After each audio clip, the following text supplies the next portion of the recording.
नमस्कार, आज मी बनवणार आहे रेस्टॉरंट स्टाईल पनीर स्टर फ्राय। त्यासाठी 250 ग्रॅम पनीर क्यूबमध्ये चिरून घेतला। एक मोठ्या आकाराचा कांदा देखील मोठ्या मोठ्या पाकळ्यांमध्ये चिरून घेतला।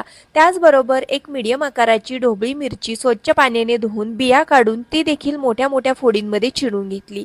त्यानंतर क्यूबमध्ये चिरून घेतलेला पनीर एका बाउलमध्ये काढून घेतला। त्यामध्ये मिरेपूड, चवीकरता मीठ, थोडंसं तेल घालून याला व्यवस्थित मिक्स केलं। त्यानंतर हा पनीर एका पॅनमध्ये हलकासा दोन्ही बाजूने फ्राय करून घेतला।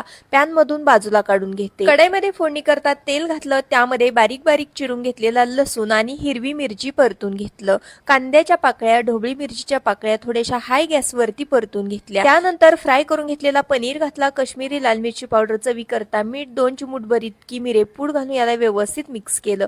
अर्धा चमचा डार्क सोया सॉस आणि पाव चमचा विनेगर घालून याला व्यवस्थित परतून घेतलं। सर्वात शेवटी रिंग्स मध्ये चिरलेला कांदा, बारीक चिरलेली कोथिंबीर, पांढरे तीळ घातले। त्यानंतर रेस्टॉरंट स्टाईल पनीर स्टर फ्राय तयार आहे। नक्की ट्राय करा। व्हिडिओ आवडला असेल तर प्लीज लाईक करा।